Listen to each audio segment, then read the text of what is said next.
En République démocratique du Congo, au regard de la gravité de la situation sécuritaire jugée très préoccupante et après les conclusions du Conseil des ministres du gouvernement, le président Félix Tshisekedi a décidé d'imposer l'état de siège dans les provinces du Nord Kivu et de l'Ituri. Cette décision fait suite à une vague de protestations dans l'est du pays, caractérisée par l'insurrection armée, des violences intercommunautaires et la multiplication des massacres.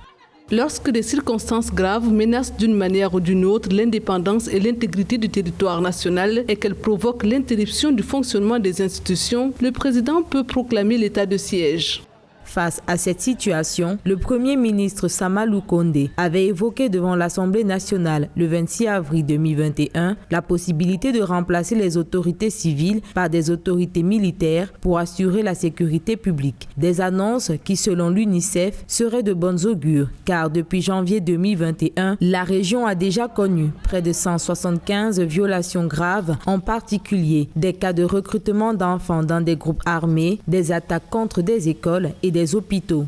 Il est donc important aujourd'hui pour la RDC d'assurer la stabilité dans cette partie qui reste des provinces très riches. Avec cet état de siège, nous puissions avoir un accompagnement au plan international avec la MONUSCO qui est déjà présente